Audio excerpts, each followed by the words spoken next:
Assalamualaikum warahmatullahi wabarakatuh. Halo semuanya, perkenalkan nama saya Mutia Hapni Hutapea dengan NIM 2533016410060 dari Program Studi Sarjana Farmasi Klinis Fakultas Ilmu Kesehatan Universitas Prima Indonesia.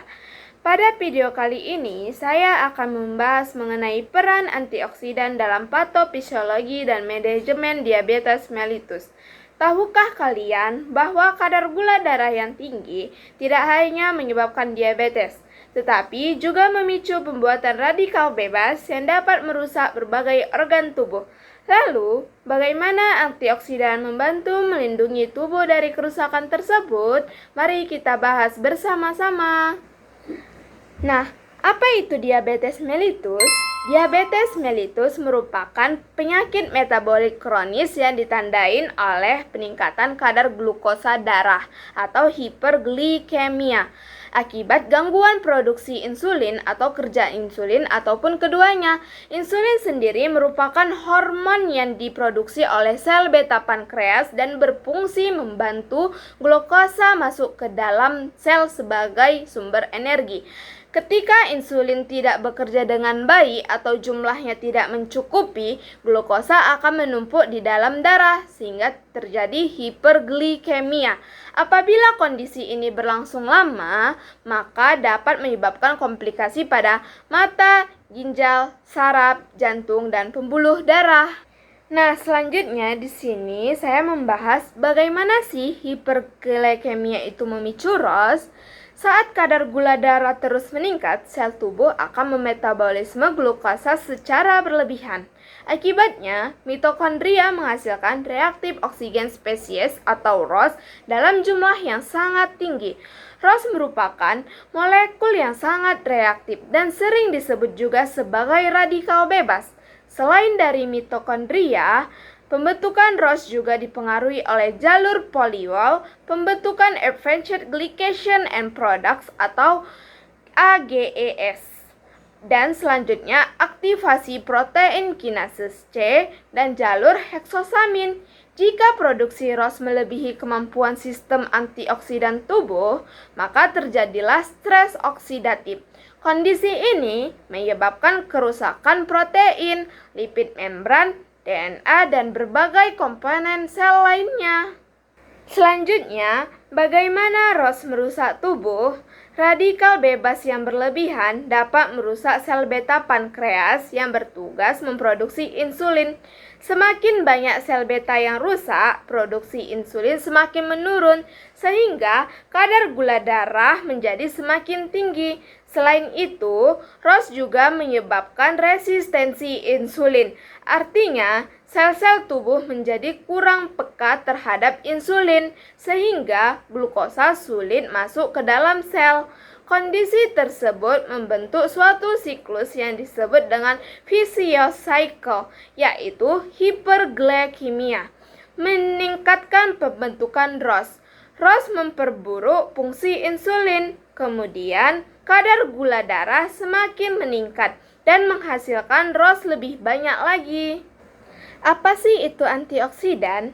Antioksidan merupakan senyawa yang mampu menghambat atau menetralkan radikal bebas dengan cara mendonorkan elektron tanpa menjadi tidak stabil. Dengan demikian, antioksidan dapat menghentikan reaksi berantai yang menyebabkan kerusakan sel. Tubuh sebenarnya memiliki antioksidan alami seperti superoxide dimustase atau SOD. Yang kedua ada katalase, yang terakhir ada glutatione peroksidase.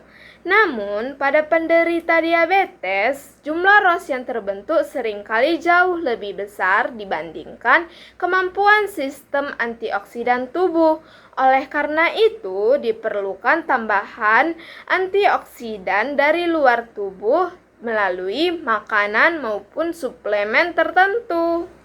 Nah, selanjutnya ada sumber antioksidan dan aplikasi klinisnya. Antioksidan dapat berasal dari dua sumber. Yang pertama adalah antioksidan endogen, yaitu antioksidan yang diproduksi oleh tubuh seperti superoksid dismutase, katalase, dan glutatione. Yang kedua adalah antioksidan eksogen yang diperoleh dari makanan. Contohnya antara lain ada vitamin C dari jeruk, stroberi, dan jambu biji. Ada vitamin E dari kacang almond dan biji-bijian. Selanjutnya ada beta karoten dari wortel, flavonoid dari teh hijau, dan polifenol dari buah beri. Dan yang terakhir ada kurkumin dari kunyit. Berbagai penelitian menunjukkan bahwa pola makan kaya antioksidan dapat membantu menurunkan stres oksidatif, meningkatkan sensitivitas insulin, memperbaiki fungsi endotel, serta membantu mengurangi resiko komplikasi diabetes. Namun demikian, antioksidan bukanlah pengganti obat diabetes. Penggunaannya harus tetap disertai pola makan yang sehat, aktivitas fisik, dan terapi sesuai anjuran tenaga kesehatan. Nah, sudah cukup penjelasan saya. Di sini saya akan memberikan kesimpulan, yaitu diabetes mellitus tidak hanya ditandain oleh meningkatnya kadar gula darah, tetapi juga oleh meningkatnya pembentukan radikal bebas yang menyebabkan stres oksidatif. Stres oksidatif berperan penting dalam kerusakan sel beta pankreas, resistensi insulin, dan munculnya berbagai komplikasi diabetes.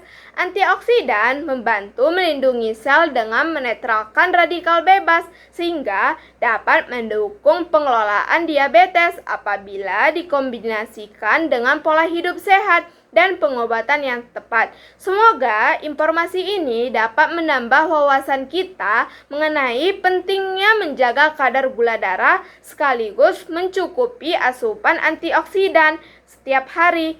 Sebagai pesan yang perlu kita ingat, kendalikan kadar gula darah, kurangi stres oksidatif, dan terapkan pola hidup yang sehat. Antioksidan dapat membantu melindungi tubuh, tetapi tetap harus disertai dengan pengobatan yang tepat dan gaya hidup yang sehat. Demikian penjelasan yang dapat saya sampaikan. Terima kasih atas perhatiannya semuanya. Mohon maaf apabila ada kata yang salah dan kata yang kurang tepat dalam pemaparan materi. Wassalamualaikum warahmatullahi wabarakatuh.